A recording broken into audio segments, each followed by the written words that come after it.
Самцхан эрх мөндөд үзэгчтэй Монголын мэдээ суваг та бүхэндээ тойм тайлбар хөтөлбөрөөр хүрэхэд бэлэн боллоо. За өнөөдөр улс их орны хүрээнд хамгийн их анхаарал татж байгаа сэдв бол үндсэн хуульд одоо нэмэлт өөрчлөлт оруулах асуудлын хүрээнд за хоёр дахь хилцүүлгийг бол улсын хурал энэ 7 хоногт хийх тов гараад байсан юм. За гэхдээ Монгол улсын одоо ерөнхийлөгчийн хувьд бол баяр наадмын өмнө яаран сандран хоёр дахь хилцүүлгийг хийх шаардлагагүй гэдэг асуудлыг хөндөж за үндсэн хуулийн нэмэлт өөрчлөлтийн төслийг бол одоо баяр наадмын дараа хилцгэн зүйтэй юмаа гэсэн саналыг улсын хурлын даргаад өчигдөр албан бичгээр хүргүүлсэн байдаг. За өөрөөр хэлэх юм бол энэ асуудлыг одоо бид нэр яаран сандран ингэж одоо байнгын хороодоор хилцсэн болоод өнгөрөөд за маргааш нөгөөдөр гэсэн 2 өдөр чуулганаар хилцэх нь одоо буруу юмаа гэсэн ийм саналыг бол Монгол улсын ерөнхийлөгч гаргасан гэж хэлж болох юм аа. Тэгэхээр энэ саналтай холбогдуулаад өнөөдөр бас холбогдох асуудлыг бол одоо авч хэлэлцэн. За Монгол улсын ерөнхийлөгчийн албан бичгээс үзэж та бүхэнд хүрэхэд Монгол улсын тусгаар тогтнол бүрийн эрхт байдлын баталгаа оршин тогтнохын их үндэс болсон үндсэн хуульд нэмэлт өөрчлөлт оруулах үйл ажиллагааг хууль зүйн зөрчил маргаангүй нийгмийн зөвшөөрөл ойлголцол тулгуурлан явуулах шаардлагыг одоо үл хэрэгсэж ард түмний хүсэмжлэл хүлээлтэн дөрөөлн дутууд улмаг өмнөх алдааг давтсан байдлаар явуулж байгаа санаа зовниж байна. За ардчилсан үндсэн хуулийн амжилт ололт алдаа дутагдал ийлхэн байдаг. Тийм учраас амжилтыг ахиулж алдааг нь засах нь Монгол төр ард түмний үүрэг мөн. За арга зам нь бол одоо хуулиндаа өөрчлөлт оруулж сайжруулах хэрэгтэй гэдэгтээ бол маргаж буй хүн алга. За нөхцөл байдал ийм байхад одоо 7 хэмжиж асуудлыг нэг хэмжиж одоо хэрхэж болохгүй маа өөрөөр хэлэх юм бол 7 хэмжиж одоо асуудалд хандах зүйт юмаа гэсэн ийм байр сууриас хандаж байна. За Монгол улсын ерөнхийлөгчийн хувьд нийт ард түмнээс сонгогдсон төрийн тэргүүний хувьд улсын хурлаар хилцэж байгаа үндсэн хуульд оруулах нэмэлт өөрчлөлтийг албан бусаар олж авч зохих хэмжээнд судалж танилцсан. За авууштай зөвлөж байна, алдаатай зөвлөж байна. За иймд Монгол улсын үндсэн хуульд оруулах нэмэлт өөрчлөлтийн 2 дугаар хилцүүлгийг баяр наадмын өмнө бол яаран сандран бус наадмын дараа нухацтайгаар хилэлцэх шаардлагатай. За Монгол улсын ерөнхийлөгчийн тухай хуулийн 12 дугаар зүйлийн 5 дахь хэсэгт заасны дагуу үндсэн хуулийн нэмэлт өөрчлөлтийг хилцэх одоо чуулганд биечлэн оролцож саналаа тусгаалыг илэрхийлэн. За зохих арга хэмжээг Монгол улсын үндсэн хуульд оруулах нэмэлт өөрчлөлтийн 2 дугаар хилцүүлгийг хийх улсын хурлын чуулганыг баяр наадмын дараа товлож мэдэгдэнэ гэсэн байна. Зарим өнөөдөр бол улсын ерөнхийлөгчийн энэ албан бичиг туссан саналыг улсын хурал дахь Монгол ардын намын бүлэг хилцэж одоо тодорхой асуудлыг бол цаг хугацааны хувьд бол одоо баяр наадмын өмнө ийх одоо 2 дахь шатны хилцүүлгийг хийх шаардлагагүй гэж үзсэн байна. Ингээд үзэгч та бүхэндээ улсын хурал дахь Монгол ардын намын бүлгийн дарга тогтох сүрэнгийн ярилцлагыг хүргье. Улсын хурлын чуулганаар хилцэж байгаа үндсэн хуульд өөрчлөлт оруулах асуудлын 2 дугаар хилцүүлгийг хойшлуулж өгөөч. Наадмын дараа хилцүүл яасыг бид ер нь үндсэн хуулийн өөрчлөлтийг үндсэндээ хийх ёстой гэж үзэж байгаа. Тэгэхдээ наадмын одоо дараа саналаа өгөх хэрэгтэй байна гэдэг ийм санал гаргасыг энэ саналтай холбогдуулж бүлгээр хилцэж үндсэн хуулийн 2 дугаар хилцүүлгийг хизээ хийх үү яах вэ гэдэг асуудлаар ярилцаж тодорхой шийдэл гаргасан. Би зүгээр ерөнхийлөгчийн ирүүлсэн санал дээр нэг саналыг уншаад өгчий. Тэгээд баг тодорхой болох болов уу гэж бодож байна. Тухайлбал ерөнхийлөгч ардчилсан үндсэн хуулийн амжилт олд алдаа дутагдал их байна. Амжилтыг ахиулж алдааг засах нь Монгол төр ард түмний үүрэг мөн. Арга зам нь хуультай өөрчлөлт оруулах сайжруулах гэдэгтээ маргаж байгаа хүн алгаа. Нөхцөл байдал ийм байхад 7 хэмжих асуудлыг нэг хэмжиж хийх болохгүй гэдгийг та бүхэн сануулъя гэд миний би ард түмнээс сонгогдсон төрийн тэргүүний хувьд улсын хурлаар хилцэж байгаа үндсэн хуульд өөрчлөлт оруулах өөрчлөлтийг албан бусаар өөрчлөлтийг үзэж судалж байгаа. Авууштай зөвлөж байна, алдаатай зөвлөж байна. Тэгээ их хурлын чуулганы одоо наадмын дараа болгож өгөөч гэсэн ийм санал ирүүлсэн. За энийг хилцээд Монгол ардын намын бүлэг үндсэн хуулийн журмын хуулиар бол үндсэн хууль тасралтгүй юу. Тийм учраас бол 2 дугаар хилцүүлгийн нэгдсэн чуулганыг 2 дугаар хилцүүлгийн нэгдсэн чуулганыг 16-наас эхэлж явуулъя гэж шийдэл гаргаж байгаа. За одоо энэ 4 5 7 8 гэсэн 5 ажлын өдөр бол ажлын дэдгсгүүд төрийн байгуулалтын байнгын оролдъё гэж ингэ тогтлоо. Ажлын зарчмын зөрүүтэй саналын хувьд бол нийт нэг 100 орчим зочдын суурьтай санал гарсан байгаа. 7 байнгын хороо ажлын хэсгээс 20 гаруй санал гарсан. Ингээд нийт дүнгээ бол 100 орчим удаа санал гарсан байна гэж үзэж байгаа. За эдгээр дээр нэгтгэх, зэрэгцлэх, томьёолох гээд нэлээд их ажлууд байна. Тэрийг өнөө маргааш хоёр хийн. Төрийн байгуулалтын байнгын ороо 5 дахь өдөр, 1 дахь өдрөөс ингээ хуралдаа ороод явъя гэж ингэж шийдэж байгаа. Тийм учраас бол 2 дугаар хэлцүүлгийн нэгдсэн чуулган бол 16-наас 20-ны хооронд явна. 2 дугаар хэлцүүлгийн ажлын дид хэсгийн болон төрийн байгуулалтын байнгын орооны хурлууд бол 4, 5, 6, 7, 8 өдрүүдэд хийгднэ гэж ингээ юу энэ чинь 6, 7 ч нэг ажлын бос өдөр байгаа. 8, 9 өдрүүд хийгднэ гэж ингэж үзэж байгаа. За хаврын чуулганы нэг хаах асуудал байгаа. Хаврын чуулганыг 5 дахь өдөр хуулийн дагуу болцсон. 7 сарын 1-нд хуулийн хугацаа дууссан. Их хурлын даргын захирамжаа сонгосон. Үндсэн хууль тасралтгүй учраас 5 бол одоо хаврын чуулганы хай, ээлж тус чуулганы нээ гэж ингэж үзэж байгаа. Ингэж тасралтгүй байдлаар хангах нь одоо хууль зүйдүүд нийцэх юм аа гэж ингэж үзэж байгаа. Тийм учраас Монгол Ардын намын бүлэг бол ерөнхийлөгчийн тавьсан саналыг авъя. Дээр нь энтэй холбогдуулаад хуралдааныхаа хуваар бусад асуудлуудаа нэлээд өөрчлөлт оруулж сая бүлгийн хурлаг хийж шийдвэрлэж байгаа юм аа. За танилцуулгатай холбоотой асуулттай хүмүүс байна. Багхгүй байна гэж ойлгож байна. Байна гэж үнэ. 20-наас хойшоо ард түмнээс хилцүүлэг авах хэсгийг шийдвэрлэн гэж ойлгох уу? Яг хизээ чуулганы үйл ажиллагаа бүр мөсөн хаагдах юм бол эргээд нөгөө ээлж тус байдлаар хуралдах болов уу гэж л ойлгох юм л та. Тий, одоо бол ингээд ээлж чуулганыг бол 5 дахь өдрөөс хаана. Тэгээ ээлж тус чуулган эхлээд ээлж тус чуулганаараа үндсэн хуулийнхаа өөрчлөлтийн асуудлыг яриад явна. 2 дугаар хэлцүүлгийг бид төлөвлөж байгаагаар 19-нд дотор дуусах санаатай байгаа юм. Ерөнхийлөгч 16-нд улсын их хурлын чуулганы нэгдсэн хуралдаанд оролцож өөрийн байр суурийг илэрхийлж саналаа өгнө гэж байгаа юм. Ардчилсан нам ерөнхийлөгчийн байр суурьтай ижил байр суурьтай байгаа гэж байгаа. Ижил санал өгнө гэж байгаа. Тэгээд та нар ч нөгөө зөвшөлдөх хэрэгтэй, ойлголцох хэрэгтэй гэдэг учраас бол бид нэр энэ дагуу энэ ерөнхийлөгчийн болон ардчилсан намын саналыг авч үзэж чуулганы хуралдаанаар хилцэх 2 дугаар хэлцүүлгийг бол хойшлуулж байгаа юм.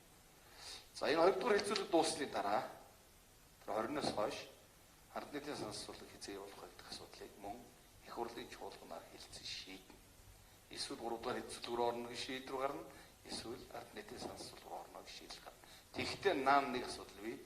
Ерөнхийлөгчийн болон ардсан намаас тавьсан саналыг 2 дугаар хэлцүүлгээр бас хийгдэх ёстой.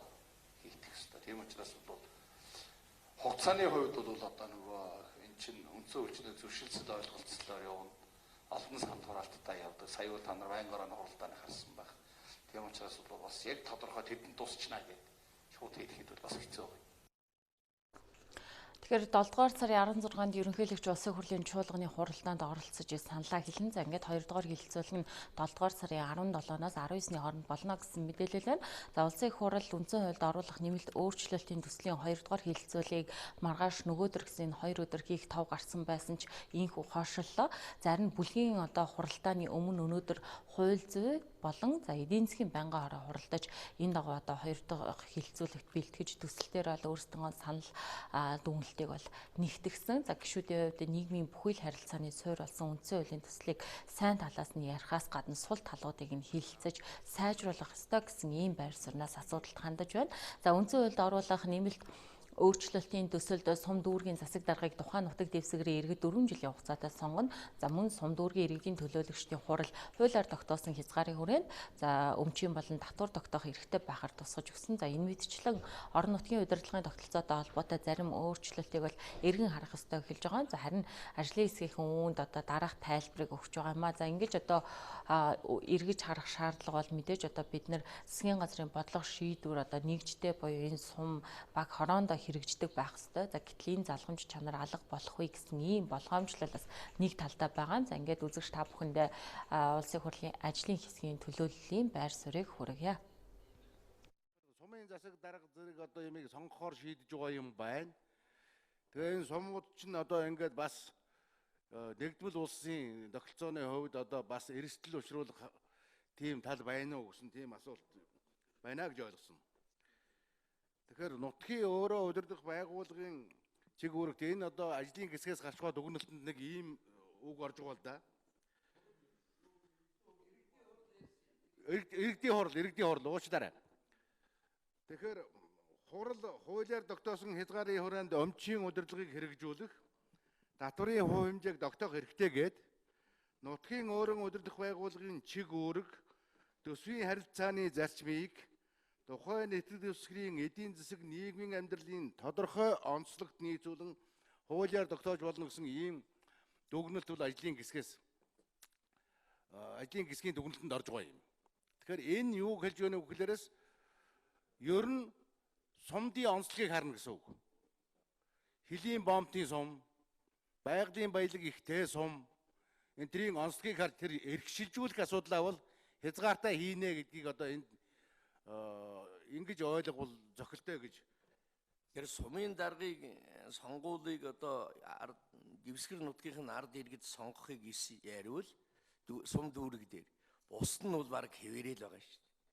Нийгэм эдийн засгийн зохицол бүр гэж үндсэн хуулийн заасны дагуу угаасаа л одоо татварын хувь хэмжээг одоо 15 татварыг аймаг орон нутгийг хэрэгжүүлж байна. Харин энийг органик хууль буюу нутгийн удирдлагын хуулийг намар өргөн барихад чиг баримжаа болгохоор харин одоо Монгол улсын нэгдмэл байдал, үндэсний аюулгүй байдалтай холбоотой төв засаг ба орон нутгийн харилцааны асуудлын ерөнхий зарчмыг хуулиар зохицуулна гэж нээж өгж байгаараа харин бэхжүүлж байгаамаа гэдгийг манай нэг гишүүд нэг ойлгооч.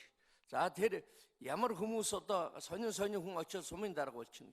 Одоо ч гэсэн 11 хүнээр л одоо сумын дарга болж байгаа.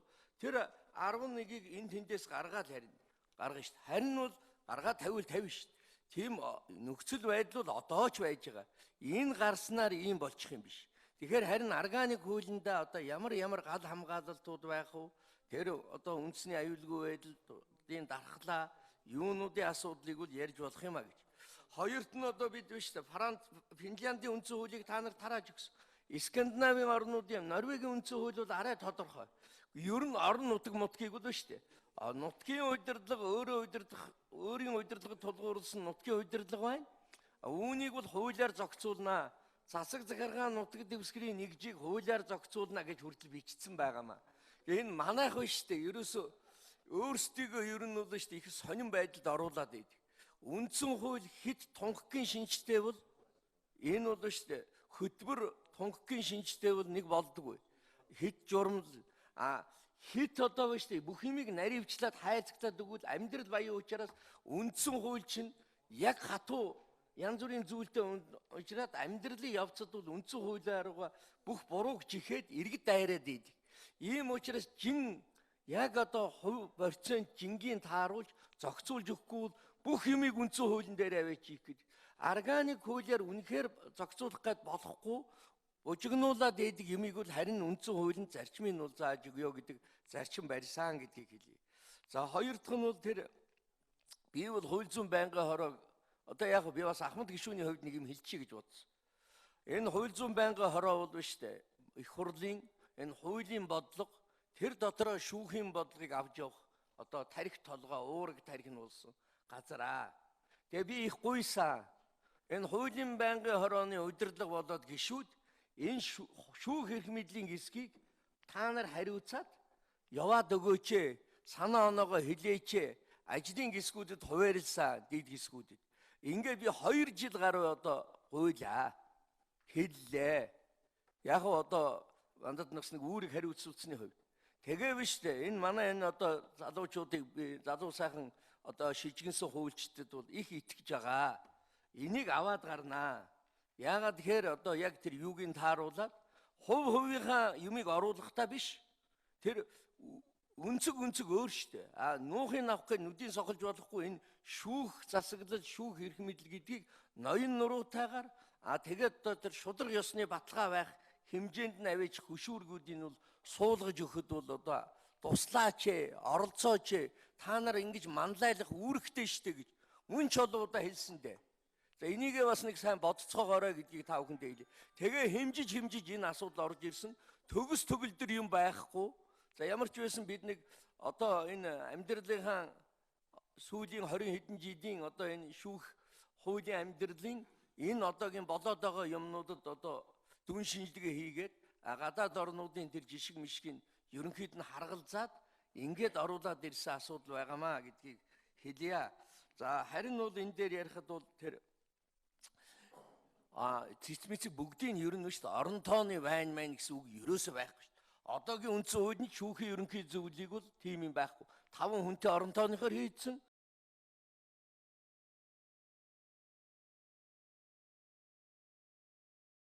Яаж бодсныг та нар мэдж байгаа? Тийм учраас бол бид орон тооны бус байх ёстой.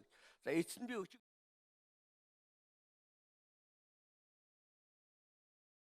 бусад хуулиуд дээр жинхэнэ одоо ажиллах хүмүүс нь энэ дотор яг энэ танхимд бий биш. Та нар ингээ яг сууж байгаа. Тийм учраас бол одоо та бүхэн харин энэ протоколдоо яа тэмдэглээд яаж одоо тэр органик хуулиудыг хийх юм бэ гэдгээ бол одоо харин энэ дээр сайн ярилцаж авах хэрэгтэй юм байна гэж би ойлгож байгаа. Хоёрт нь бол энэ хэлэхэд бол мөн ч их юм байна да. Яг одоо үндсэн хууль бол шаваас биш шүү.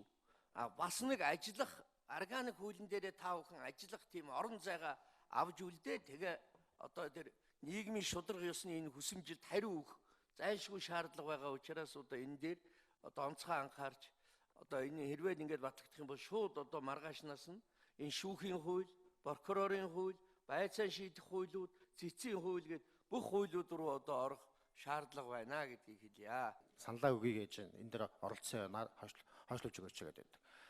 Парламент судалтай намуудаас санал болоод зөвшөлтөд хүрээгүй байж. Тэгээ хоёр дахь хилцүүлэг явбал одоо дараач нь 3 дахь нь байгаа шүү дээ. Ард нийтийн санал асуулах гэдэг байгаа. Ард нийтийн санал асуулгаар батлахаар бол энэ хоёр дахь хилцүүлэг чинь тэр чигээр нь баталнаа. Зөвшөөрөх үгүй гэсэн ийм л байдлаар батлагдаад явчихна. 3 дахь хилцүүлгээр ч гэсэн энэ зарчим зөрүүтэй саналуудыг ярих бололцоо байхгүй байгаамаа. Тийм учраас энэ хоёр дахь хилцүүлэг хэлсэж байгаа энэ байнгын хорооныхоо энэ хилцүүлгүүдийг эдгээр зүйлүүдээ бас тооцож үзээд наадмын өмнө энэ асуудлуудаа шийдье. Одоо маргааш нөгөөдөр чуулган тавьчаад байна шүү дээ. Чуулган тавьчаад байна. Тийм учраас энэ чуулганаа бол наадмын дараа хийдгээр хийя. Ээлж тус чуулганаа зарлаад ингээд хийгээд явъя. Тэрний өмнө бол энэ хилцүүлгүүд хоёр дахь хилцүүлэг дээр чинь бүх зарчим зөрүүтэй саналууд чинь явах гэдэг шүү дээ. Энэ дэр ерөнхийдөө чинь санал чинь алга, бусад намуудын чинь саналууд одоо зөвшөлт төрөөгүй байна. Энэ асуудлаа жаахан цаг хугацаатай тавиад байнгын хороод орж гэсэн ажил хэрэг шилжүүлээ гэдэг би зүйлийг хэлээд байгаа. Хоёрын цагийн зайтад өчтөр тавиад одоо өчтөр 6 байнгын хороо хуралдлаа шүү дээ.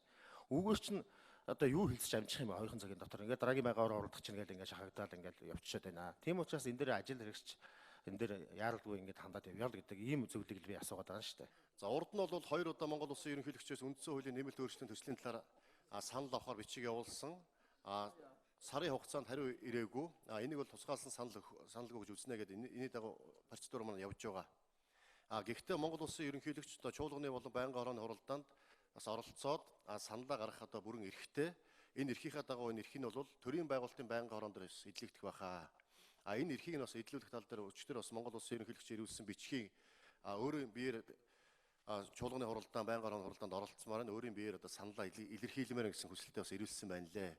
Тийм болохоор энэ нөгөө төрийн байгуулалтын байнгын хороноос бусд байнгын хороод хуралдаж ажлын хэсгүүд маань ажиллах энэ гарсан саналуудыг нэгтгэх, цэгцлэх, өшөө одоо судлах, үг найруулга, томьёолын хувьд сайжруулах гэдэг одоо олон ажлууд хийгдэх ёстой. Энэ ажлуудыг хийгдэж явах явцад төрийн байгуулалтын байнгын хороо хуралдахаас өмнө тийм үү? Бүлэг бас хуралдах байх, ажлын хэсгүүд хуралдах байх. Ингэснийхаа дараа төрийн байгуулалтын байнгын хороог одоо хэдэд яаж хуралдуулах вэ? Үүндээ одоо Монгол Улсын ерөнхийлөгчийн саналыг хэрхэн яаж одоо авч ажиллах вэ гэдэг дээр бас улсын их хурлын даргын дэргэдэх зөвлөл, улсын их хурлын удирдлагуудаас ажиллах байхаа. Ингээд одоо ажлын хэсэг манаас ажиллах байхаа. Ингэж одоо бас таны хэлж байгаа тэр холбогд аль болох одоо олон байгууллагуудын, улс төрийн намуудын, ерөнхийлөгчийн бусад одоо хүмүүсийн саналыг тусах тал дээр бол бас анхаарч ажиллахаар бас ажлын хэсэг, за улсын их хурлын удирдлагуудаас ажиллаж байгаа гэдгийг бас танд хэлье. Тэгээд мэдээж тэр бололцоо боломжийг хангах тал дээр үдээс анхаарч байгаа. За мөн одоо бас нэмээд хэлэхэд энэ сая би хэлсэн улсын их хурлын үйл ажиллагааг сайжруулахтай холбоотой, гүйц засаглалын тогтвортой байдлыг бий болгохтой холбоотой За нутгийн удирдах ёсны байгууллагын шүүх эрх мэдэлтэй холбоотой гэдэг асуудлууд дээр бол тус нь одоо улсын их хурлын гишүүдээс байгуулагдсан дэд ажлын хэсгүүд бас ажилласан. Хамгийн гол нь улсын их хурл засгийн газар хоорондын хяналт тэнцвэр алдагдсан байдлыг засъя. 15 улсын их хурлын гишүүн засгийн газрын гишүүн болоо суучдаг. Энэ тогтолцоогоо өөрчилъё. Хоёрдугаар тус төрийн намуудын үйл ажиллагаа санхүүжилтийг эд болгоё. Гуравт засгийн газар байн солигдоод байгааг доктортой ажилтдаг болгоё. Дөрөвт төрийн албыг доктортой чадвартай мэрэгсэн болгоё. Тавд шүүх үндсэн хуулийн цэцгийн хараат тус хариуцлагатай байх зарчмыг нэмэгдүүлээ. 6-ад нутгийн удирдлагын тогтолцоог бэхжүүлэх гэсэн ийм л 6 зорилт бид нар дэвшүүлж ажиллаж байгаа шүү дээ. За яг өргөн бариад ороод ирсэн төсөл дээр би жишээ нь яагаад гарын үсгээ зурж чадаагүй гэхээр энэ 6 зорилтын 3 нь ямар нэгэн байдлаар биелэгдээд 3 нь эсвэл дутуу эсвэл бүр томьёолол нь бодлуулаад ороод ирж байгаа зохицуултууд байгаа учраас дэмжиж чадахгүй байгаа байхгүй. Тийм учраас одоо энэ болцоог ашиглаад хууль санаачлагчдаас хэдэн зүйл асуугаад байгаа гэж байна. Нэгдүгээрт энэ улсын их хурл засгийн газар хоорондын хяналт тэнцэл алдагдаж холилдон хувтгалж байгааг бид нар салганаа гэсэн. Тэгээ бүрэн салгаж чадж байгаа юм уу гэхэлэр үгүй байна. Улсын их хурлын 4 гишүүн засгийн газрын гишүүнээр ажиллах болцоог нь ерөнхий сайдтайгаа нийлүүлээд 5 хүн засгийн газрын гишүүнээр ажиллах болцоог нь бүрдүүлээд ороод ирлээ. Нэг тийш нь болгоё л да. Эсвэл давхар дээлтэй бай гэдгээ хуульчлаад үгүй. Эсвэл ерөөсөө давхар дээлгүй байна гэдгээ хуульчлаад үгүй. Тэгэхгүй бол юу ч өөрчлөгдөхгүй. Дараагийн их хурлаар 5 хүн ерөнхий сайд 4 засгийн газрын гишүүн боллоо тавуулаа. Дахиад нөгөө үлдсэн 71 гишүүн чинь би ч бас засгийн газрын гишүүн болоод үзмээр байна. Би ч бас ерөнхий сайд болмоор байна гэл нөгөө дотроос нь гжигдээд идэг юм салахгүй. Тэр тусмаа 76хан гишүүнтэй манай их хурлын ийм цөөхөн хүнтэй бүрэлдэхүүн дотор бол нэр дэвшигтэл би засгийн газрын гишүүн болохгүй юм байна. Би их хурлын гишүүн хууль тогтоох ажлаа хийх юм байна гэдгээ мэдээл явж ийг. А нөгөөх нь бол би засгийн газарт ажиллах гэж байгаамаа гүйц засгалд ямар нэгэн байдлаар орж ажиллана гэх юм бол нөгөө хүн маань нэр дэвшихгүйгээр тэрэндээ өөрийгөө бэлдээл ажиллаа хийгээл явж ийг. Ингээд нэг тийш нь болгож өгөөч. Энэ дээр ягаад асуудлыг шийдэж чаддгүй юм бэ? Хууль санаачлагчаас асууж байгаа юм шүү. За энэ шүүх хараат ус хариуцлагатай байх зарчмыг бид нар бэхжүүлнэ гэдэг энэ шүүх засгалтай холбоотой за энэ нэмэлт өөрчлөлтийн баг 4-ний 1 нь байгаа маа. Яг ингээд гэц дотор нь ухаад үзэхлээр бид нар шүүх засгалтай юу хийж байгаа вэ гэхээр улсын дээд шүүх ерөнхий шүүгч 21 шүүгчээс бүрдэнэ гэдэг тоо тогтоож өгч байгаа юм. За энийг бодлын сайн. Ягаад гэвэл дээд шүүхийн бүрэлдэхүүний тоог нааш цааш нь хөдөлгөж шүүхийн засаглалд нөлөөлөх гэж оролддог оролдлогууд байсан. За энийг авах юм байна. За хоёрт нь шүүхийн ерөнхий зөвлөлийг яаж бүрдүүлэх юм бэ гэдэг асуудлыг үндсэн хуульчилж өгч байгаа юм. За яг хөө энийг одоо зөв гэж ойлгоод явъя. Тэгтэл цаашаа ороод явхлаар шүүхийн ерөнхий зөвлөл улсын дээд шүүх тэгээ шинээр үндсэн хуулийн институт болж ирж байгаа шүүгчийн хариуцлагын зөвлөл гэж 3 байгууллага ямар ажлын уялдаатай юм бэ? Шүүх эрх мэдлийг хэн удирдах засгалж явах юм бэ? Энд чинь 3 толгойтой мангас гарч ирээд байна шүү дээ. Сая Бямцагт гişүн Монгол улс 78 ерөнхий сайдтай 78 сангийн сайдтай гэж ярьж байна. Энэ шүүх засгалч чинь тэгвэл тоохоо алдсан олон толгойтой боллоо шүү дээ. Эцсийн дүндээ хэн хариуцлах вэ? Тэгээ шүүхийн хариуцлагын зөвлөл дотор сая гişүүч гэсэн яриад байна. 3 нь иргэдийн төлөөлөл байна гэж байгаа. 3 нь хууль зүйн эрдэмтэн байна гэж байгаа. 3 шүүн таслах ажлагын туршлагатай хуульч байна гэж байгаа. Гэхдээ чи хариуцлагын шүүгчийн хариуцлагын зөвлөл дотор энэ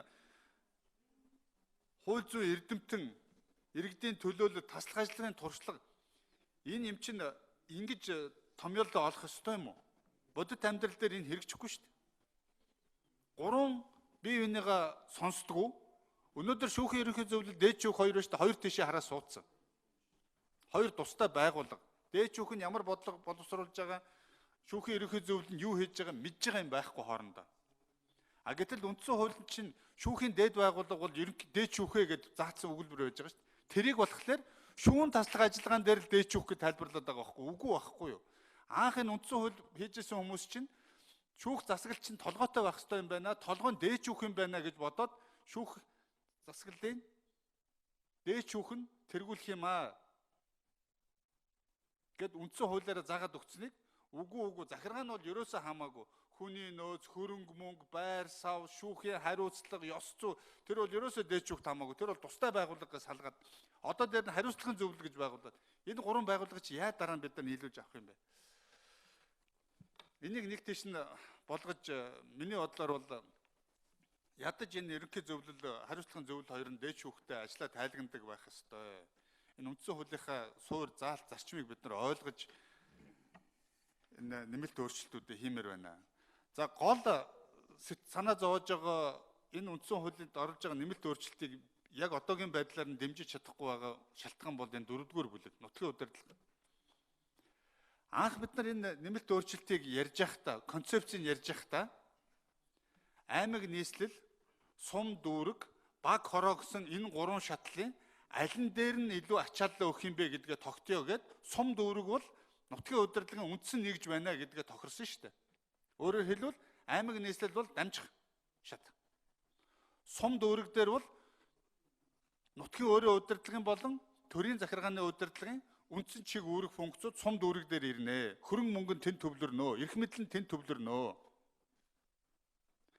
Баг хороо бол сум дүүргийнхаа дотор ажиллаад засаг дарганаар нь сум дүүргийн засаг дарганараас шууд томилогдоод ингэ явдаг ийм нэгж болж цэгцэнд нь оруулъя гэж ингэж тодорхойлоод томьёолоод явсан. Хот тосгоныг бол бид нар юу гэж ярьсан бэхлээр засаг захиргаа нутаг дэвсгэрийн нэгжээсээ эрх мэдлээ шилжүүлж авдаг. Хүсэлт гаргаад нутаг дэвсгэр нь засаг захиргааны нутаг дэвсгэр нь аймаг нийслэл нь за энэ хотод бид нар ийм эрхийг нөгөө, ийм эрхийг шилжүүлье гэд шилжүүлээд явдаг ийм зарчим дээр суурилж өөрчлөлтүүдээ хийгээд тохирсон. Яг бичээд ороод ирэхлээр энэ 57-гийн 2 сүүлдний ажлын хэсэг 57-гийн 2-ыг бүр өөрчлөө завхруулаад оруулаад ирж байгаа байхгүй юу? Одоо өнөөдрийн байгаа 57-гийн 2 чинь бол засаг захиргаа нутаг дэвсгэрийн нэгдэх хот тосгоны эрх зүйн байдлыг хуулиар тогтооно гэдээ өгсөн үндсэн хуулийн заалт чинь ерөөсөө буруу юм байхгүй. Гарах ёстой засаг захиргаа нутаг дэвсгэрийн нэгж түүний удирдлагын тухай хууль, нийслэлийн эрх зүйн байдлын тухай хууль, хот тосгоны эрх зүйн байдлын хуулиараа л бид нар энийг зохицуулж чадаагүй болохоос биш үндсэн хуулийн заалт нь буруу юм ерөөсөө байхгүй.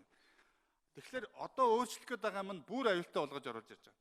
Улсын болон орон нутгийн харьяалалтай хот тосгоны эрх зүйн үндэс тэдгээрийн өөрийн удирдлагын болон засаг захиргааны зохион байгуулалтын зарчмыг хуулиар тогтооно гэж өгж байгаа. Яг тулгаад унших юм бол юу гэж уншиж байна вэ гэхээр хот тосгоны засаг захиргааны зохион байгуулалтын зарчмыг хуулиар тогтооно өгнө гэж байгаа байхгүй юу? Хот тосгон засаг захиргааны зохион байгуулалтын зарчим гэж юм ерөөсөө байхгүй. Зарим эрх мэдлийг л хот тосгон өөртөө шилжүүлж авна уу гэхээс Одоо бас энэ үндсэн хуулинд одоо нэмэлт өөрчлөлт оруулах ёстой гэж олон жил яригдж байгаа хөндөгдөж байгаа асуудлуудын нэг нь бол энэ. 92 оны үндсэн хуулийн цэс дүгнэлт гаргаад үндсэндээ гишүүд давхар дээлтэй байж болохгүй улсын их хурлын гишүүн засгийн газрын гишүүний ажлыг хавсаж болохгүй гэж шийдвэр гаргасан. За үүнийг өөрчлөхийн тулд 2000 онд дордуулсан 7 өөрчлөлтийн нэг батлагдсан. За үүнээс хойш тэгэл одоо давхар дээлтэй байх ёстой улсын их хурлын гишүүн давхар дээлтэй байх ёстой байх ёсгүй байнга одоо яригдж ирсэн. Үүнийг бас өөрчлөе гэж тэр 10 оноос хойш 8 удаагийн үндсэн хуулийн нэмэлт өөрчлөлт хөндөгдсөний дийлэнх нь үндсэндээ засгийн газрын гишүүн улсын их хурлын гишүүн засгийн газрын гишүүний ажлыг одоо давхар хашиж болохгүйтэй холбоотой хязгаарлалтай холбоотой зохицуултууд байсан. За үүнийг бас нэлээд ярьж байгаад ер нь ерөөсөө огт засгийн газрын гишүүний ажлыг улсын их хурлын гишүүн давхар хашихгүй баяа гэд үсгэс амьдрал баяа юм аа. Хамтраад одоо эвсээд нийлээ засгийн газар байгуулах юм шаардлага гарнаа. Нэг намд ангаар олон хуулж чадахгүй тохиолдолд тэр парламент суудлаа авсан улс төрийн намуудын одоо удирдлагууд бас ойлголцоо тохиролцоод эвслийн засгийн газар байгуулаад ажиллах тохиолдолд заавал одоо засгийн газрын гишүүн хийх шаардлага гарах юм аа гэж ярьж байгаад үндсэндээ бол хууль санаачлагчийн дөрвөн засгийн газрын гишүүн тийм дөрөөс илүүгүй засгийн газрын гишүүн улсын их хурлын гишүүн байж болно. Ерөнхий сайд бол улсын их хурлын гишүүн байж болно гэсэн заалт оруулсан. Ер нь энэ бол энэ бас нэг мөр шийдэх ёстой асуудал мөн үгүй мөн. 92 оноос хойш 4 жилийн бүрэн эрхийн хугацаатай засгийн газруудын дунджаар аваад үзэх юм бол бүрэн эрхийн хугацаанд 1.8 жил байлаа. 1.6 жил. Энэ аваад үзэх үндсэндээ хоёрхан засгийн газраас бусдын дандаа хугацаанаас өмнө огцорч ирсэн. Үүн одоо нэг талаас бодлого үйл ажиллагаа явуулж ирсэн бас бодлогын алдаатай холбоотой байсан баг. Нөгөө талаас ерөөсөө л энэ давхар дээлтэй их хурлын гишүүд засгийн газрын гишүүнийг давхар хаших сонирхолтой бас нөгөө талаас холбоотой. Өөрөөр хэлбэл их хурлын гишүүнийг болоод авчи тэгчих юм бол яаж хийж байгаа засгийн газраа огцруулж ягаад дараад нь дахиад засгийн газрын гишүүн болоод бас үзчихье гэдэг сонирхол дээр бол бас олонх нь бас огцорч байсан байх.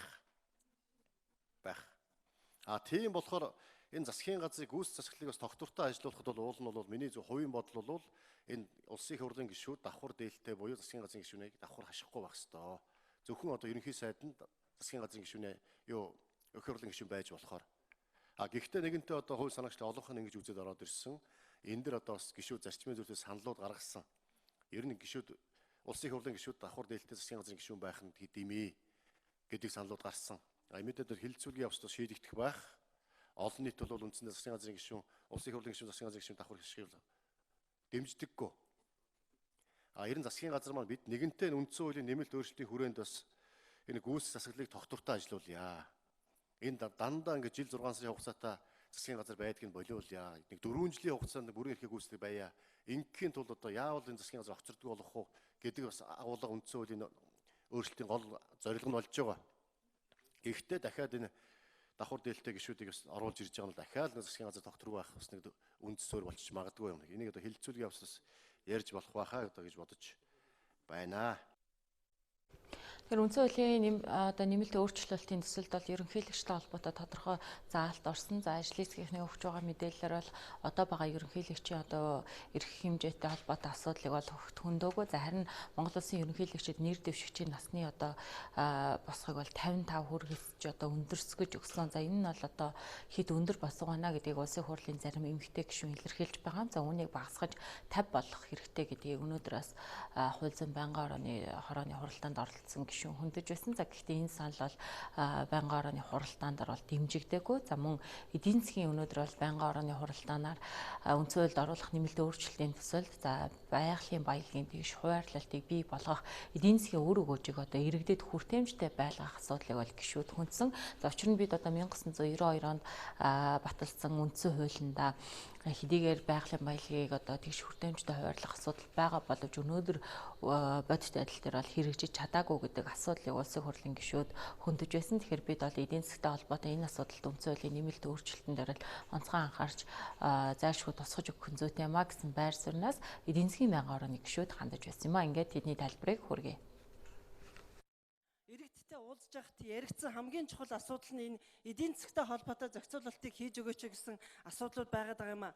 Өнөөдөр ингээд олон нийтийн сүлжээг энэ төр хараад байхад үндсэн хуульд оруулах нэмэлт өөрчлөлтийг зөвхөн хуульчид хийгээд байгаа юм шиг, хуульчдын л нэг асуудал юм шиг ийм юм өрнөд нэгээд нийгмийн зүгээс бас шүүмжил ирээд байна. Ялангуяа сүүлийн хэдэн өдөр улсын их хурлаар үндсэн хуулийн нэмэлт өөрчлөлтөд холбоотой хилцүүлэг явж байгаа үед эдийн засагчид, банк санхүүгийн хүмүүс өнөөдөр бидний саналыг аваач. Энэ үндсэн хууль гэдэг чинь нэмэлт өөрчлөлт оруулах Монгол хүн бүхэнд хэрэгтэй. Тэр тусмаа эдийн засгийн энэ зохицуулалт зайлшгүй шаардлагатай болоод байгаа энэ үед бидний санаа их чухал байна. Энэ ч өөрөө өнөөдөр Монголын нийгэмд тулгараад байгаа ажилгүйдэл, ядуурлаг болох гол үндсэн шалтгаан штэ.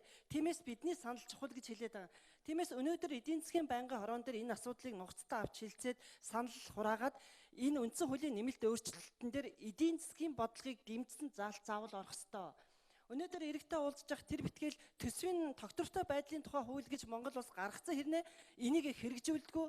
Баялагын сан гэд хуримтлал байгаад идэх хэрнээ энэ иргэдэд хамааралгүй, иргэд нь ядуу, ажилгүй хэвээр нь тэр хувийн буурдгүй хэвээрээ байгаад идэх цөөн хідэн гэр бүл баяжцсан. Тэр нь одоо тэгээд тодорхойгүй баялаг тэдэнд л хүртдэг.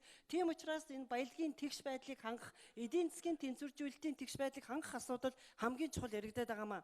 Өнөөдөр бидэнтэй иргэд уулзахтаа ч гэсэн нэгдсэн төсвийн орлогыг тэнцвэржүүлсэн журмаар жишээлбэл тооцдог байх ёстой гэсэн энэ чиг хандлагыг ч гэсэн үндсэн хуулийн нэмэлт өөрчлөлтөөр тодорхой зааж өгөх ёстой гэж яриад байгаа. Тэгэхээр би өнөөдөр нэг зүйлийг хэлээ. Түрүүн Батмөр гишүүн хэлж байгаа, Бямцэг гишүүнийхт ч, Тэрвэштав гишүүнийхт ч яриад байгаа. Өнөөдөр манай энэ худалдаатай холбоотой жишээлбэл экспорт импорт гадаад худалдаа гэхэд гадаад харилцааны яамны хажууд нэг жоохон бүтц байдаг.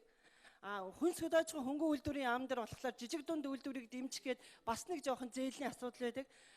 Сангийн яам дээр хөгжлийн газар гэсэн нэ тэрэн зөвгөөр хаашаа мөнгө төгрөг нь яаж явдаг бас тодорхойгүй. Тэгээд одоо хаана яг ийм эдийн засгийн байгууллагыг дэмжсэн, эдийн засгийн бизнесийн зах зээлийг энэ бодис сектороор дэмжсэн цогц бодлого байхгүй байгаа байхгүй юу? Тэгэхээр хэрвээ ийм эдийн засгийн явуулыг үл үндэсний хөгжлийн шинтгэлийн хорог татан буулгаад эдийн засгийн нэг төв байгууллага зайлшгүй хэрэгтэй байгаа юм аа. Өмнө хараа манай дээр шадар сайд гээд хоёр шадар сайд, нэг нь яг энэ эдийн засгийн асуудлыг хариуцсан шадар сайд, нөгөөх нь тэр онцгой мэргэжлийн хаалтаа хариуцдаг юм уу? Ингэж байсан. Гэтэл одоо эдийн засгийн яг энэ асуудлыг хариуцсан байгууллага бараг байхгүй болчиход байгаа байхгүй.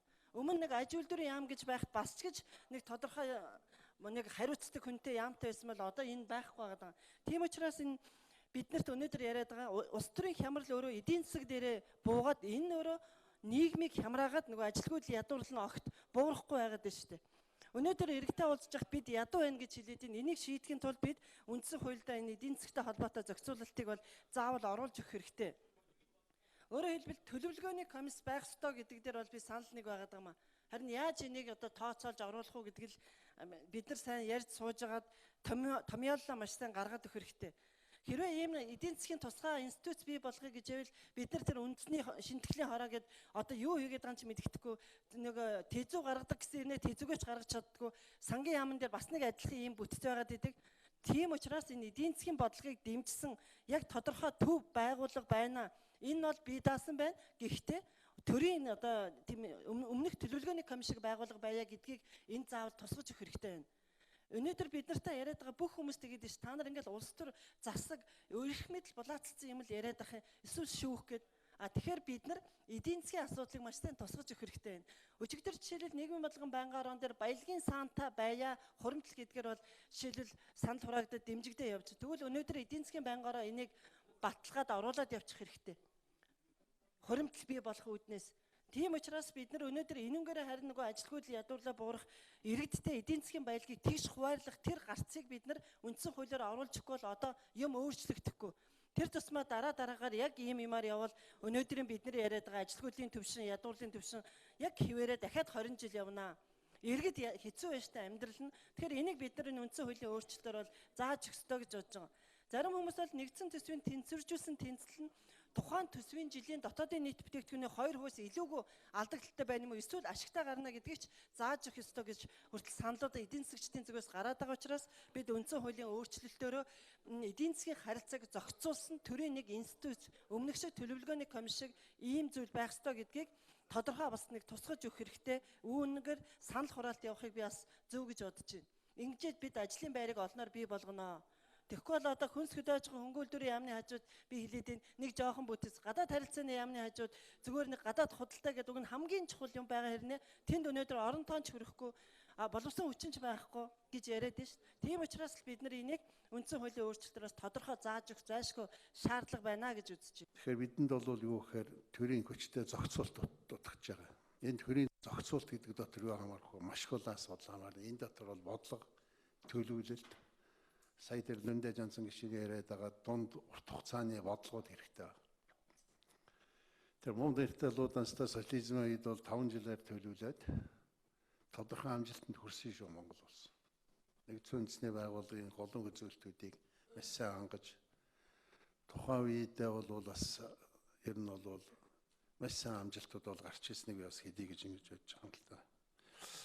Тэгээд энэ Монголын төрийн удирдлагын төрийн зохицуултуудыг хийж чадахгүй. Төрийн зохицуултгүй улс гэж дэлхийд бол байхгүй. Төрийн зохицуултын одоо хамгийн шилдэг загваруудын нэг нь одоо Нордик загвар байгаа шүү дээ. Тэр одоо нэг Скандинавын 4 улсын загвар байж шүү дээ. Дэлхийд одоо манлаа зөвхөн Норвегийн дээр одоо баялагын сангийн хуримтлалт $180 давтсан явж байгаа шүү дээ. Тэгэхээр Норвегийн ягаад өнөөдөр ингэж дурдж байгаа нэхэр Норвег бол Монголтой төстэй ашигт малтмалдаар суурилсан эдийн засгтай. Тэнд бол дэлхийд хамгийн өндөр татвар байдаг мөртлөө татвар төлөгчдөнд дахиад нэмхийг одоо зөвшөөрч байна шүү дээ, тийм ээ.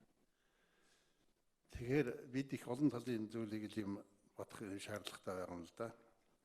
Зах зээлийн эдийн засаг төрийн зохицуултыг хийнэ гэдэг нь эдийн засгийн хөгжлийг тогтвортой үр ашигтай байлгахын тулд макро микро төвшөнд нөлөөлж нийгэм тусдаа чиглэлд нь хөдлөх тийм цогц нөлөөлөл гэж одоо тодорхойлсон байдаг.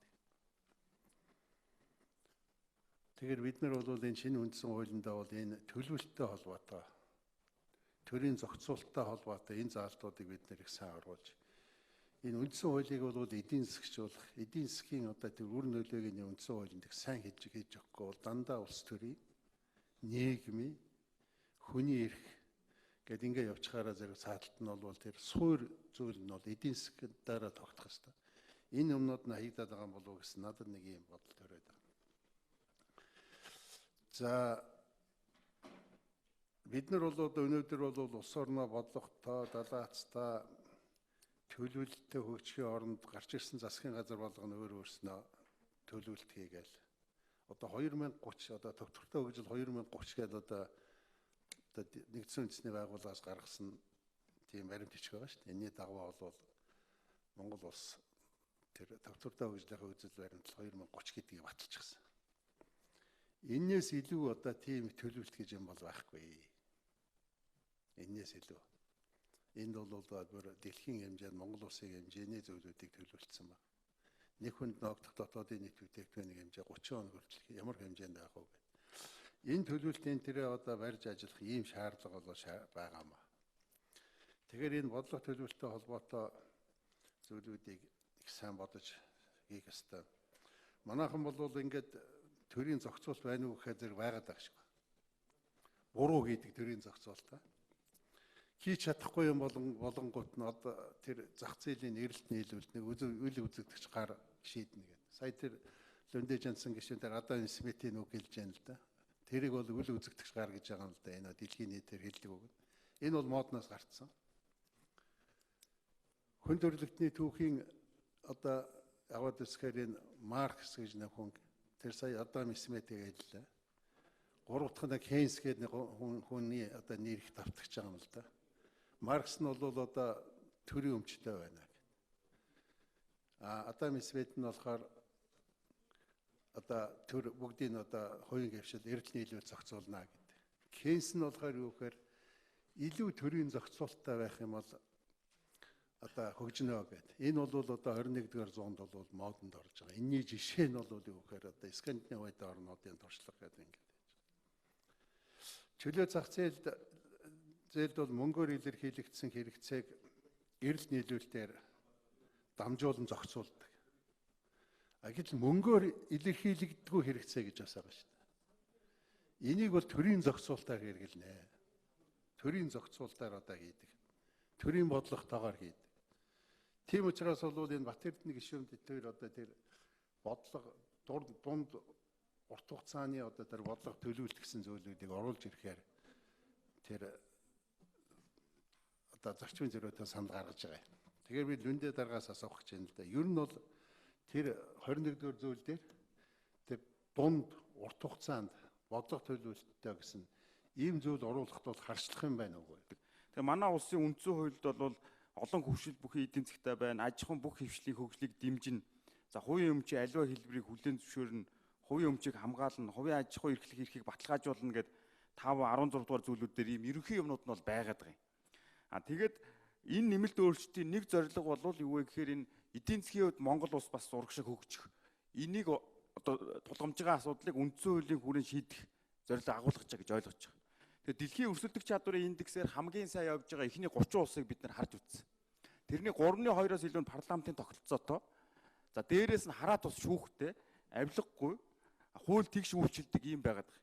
Тэгэхээр энэ нэмэлт өөрчлөлтөөр одоо засгийн газрын тогтвортой байдлыг хангаж байгаа чи өөрөө эргээд цаашаа эдийн засгт нөлөөлөх юм байна гэж нэгдүгürt харж байгаа.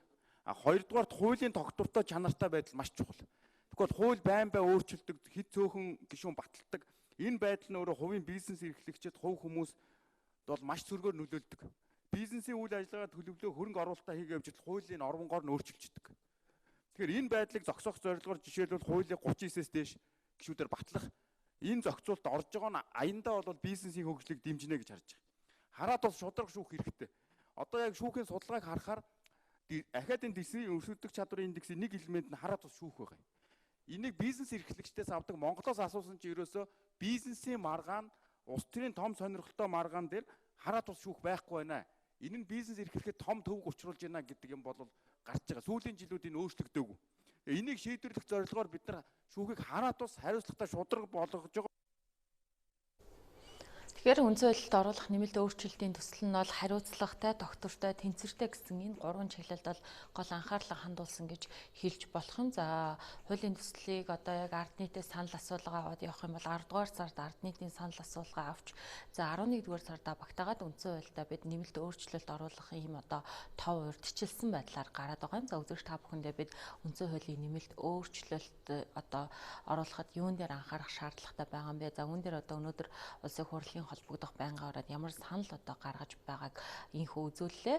За үзэгч та бүхэн үргэлжлүүлэн дэлхийн хотуудын цаг агаарын мэдээнд анхаарлаа хандуулна.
Тэгэхээр улсын хурал одоо үндсэн хуульд оруулах нэмэлт өөрчлөлтийн төслийн 2 дахь хилцүүлгийг энэ 7 хоногт хийх байсан боловч за ерөнхийлөгч санал гаргасан учраас баяр наадмын дараа 2 дахь хилцүүлгийг хийхээр шийдвэрлэлээ. За үзэгч та бүхэнд бид улс орны хүрээнд анхаарал татсан сэдвийг инхүү багцлан хүрлээ. За манай тоймч төвшин жаргал та бүхэнд хөлийн чандад анхаарал татаж байгаа үйл явдлын мэдээллийг хүргэх болно.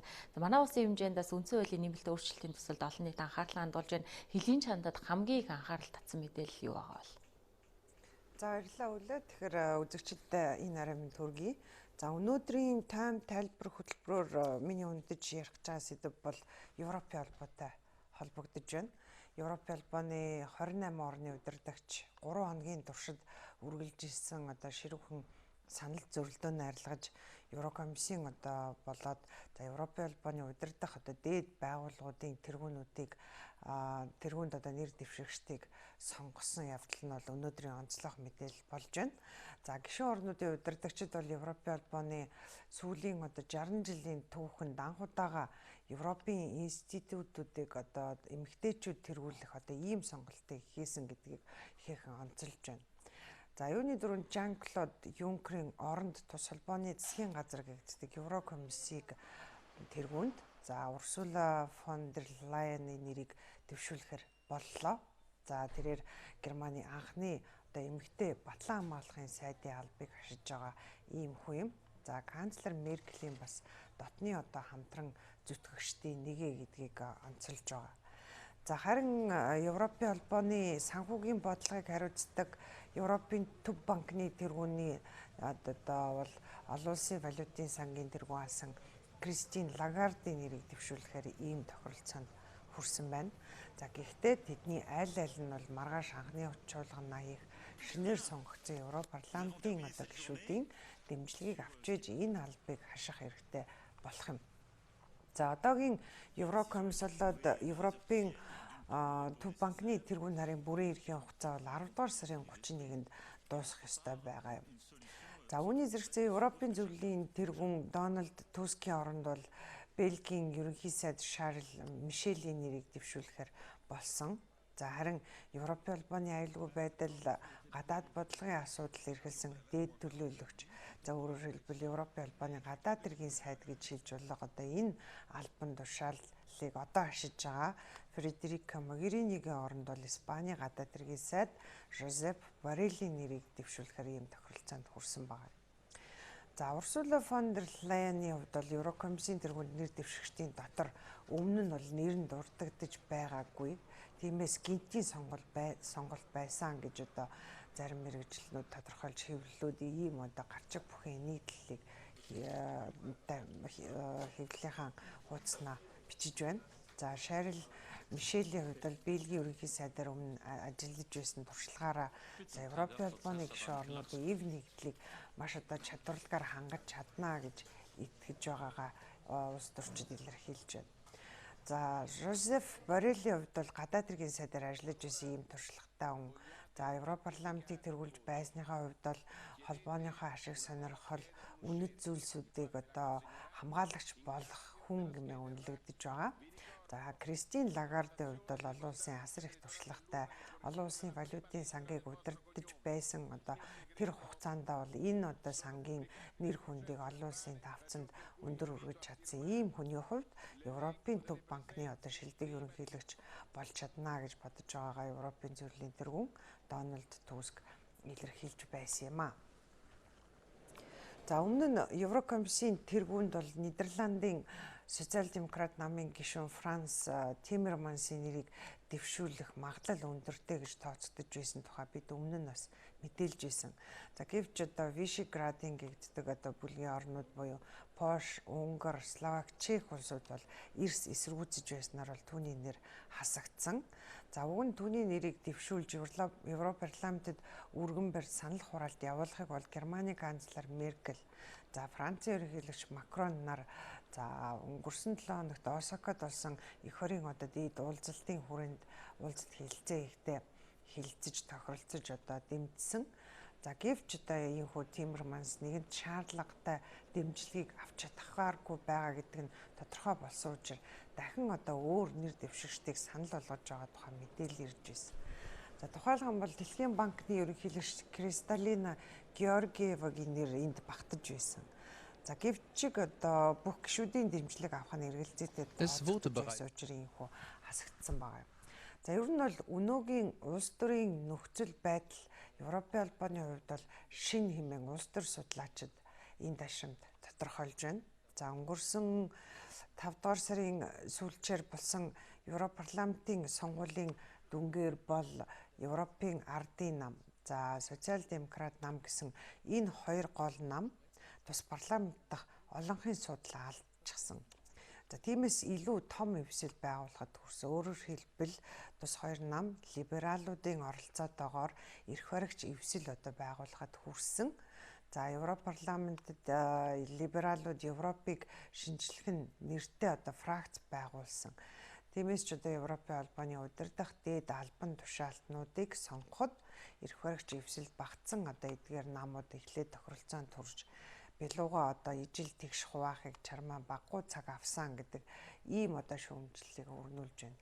Зарим одоо улс төр судлаачид Европын холбооны одоо мэрэгчлэнүүд бол хөшигний цаатах тохиролцоо нэлээд ширүүхэн болсон гэдэг ийм асуудлыг ярьж байна. За Европын ардын намынхныг бол фон дер Лайен төлөөлж Еврокомиссийг тэргүүлэх эрхийн төлөө нэр дэвшсэн гэж үзэж байгаа. За мөн Кристин Лагардыг ч гэсэн энэ намын төлөөлөл гэж харж тодорхойлж байгаа юм. За эвсэлд нэгдсэн одоо бусад хоёр нам Шарл Мишель, за Жозеф Боррелийн нэрийг дэвшүүлсэн гэж тооцогдож байгаа юм а. За Европ парламент дахь санал хураалтын тухайд бол фон дер Лайеныг одоо олонхын санал авахд нэлээд одоо амаргүй байх болно гэж мэрэгчлэнүүд харж байгаа.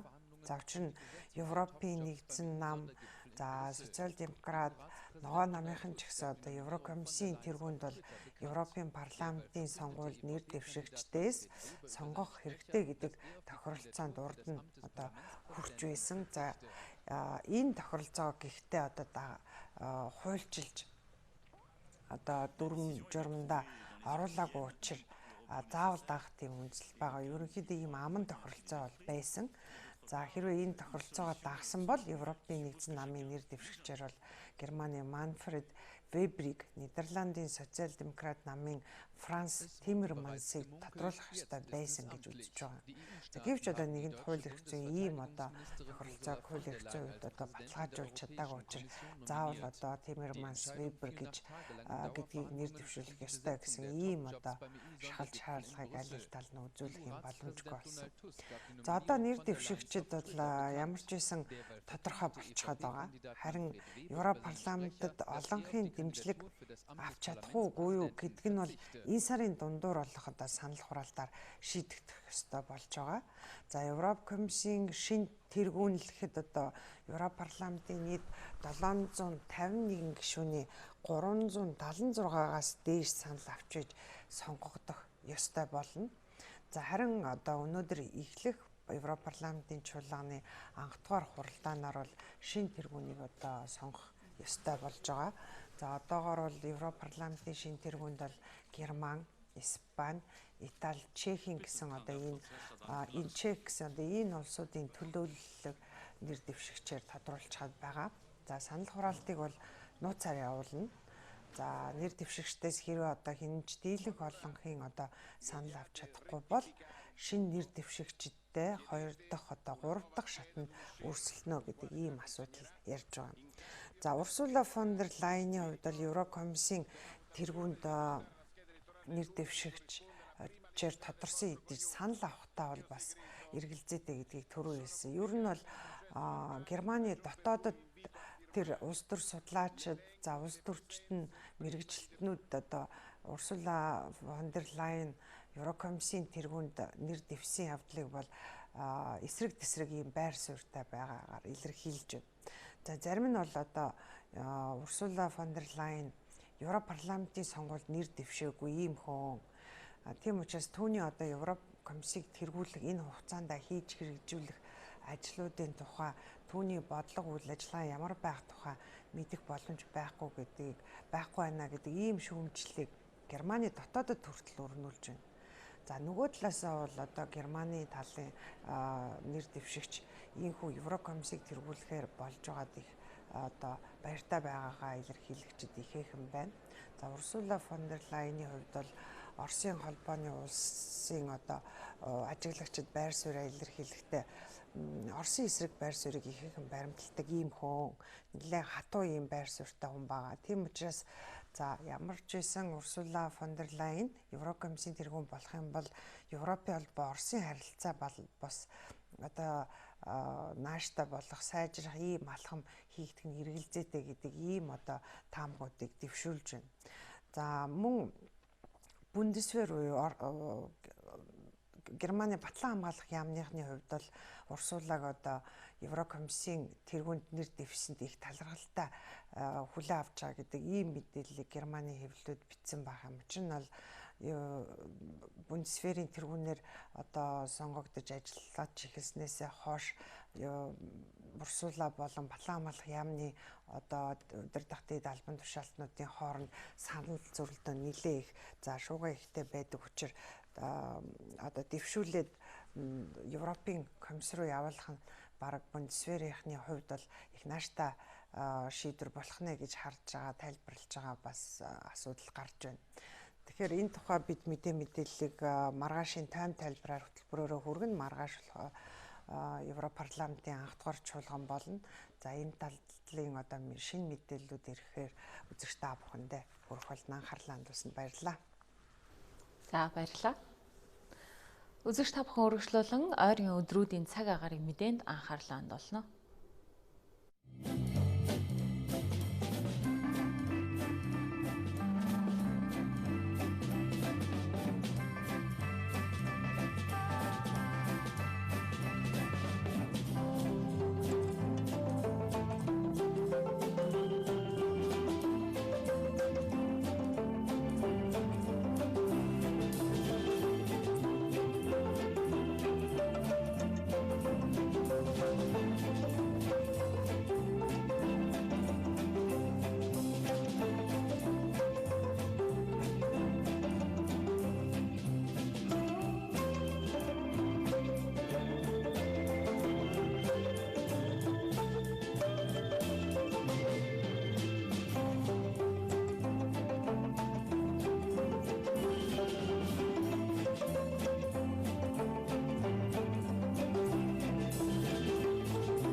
Үзэгчдээ та бүхэндээ бид тойм тайлбар хөтөлбөрийн 5 гарагийн дугаарыг үзүүллээ. Анхаарлаа хандуулсанд баярлалаа.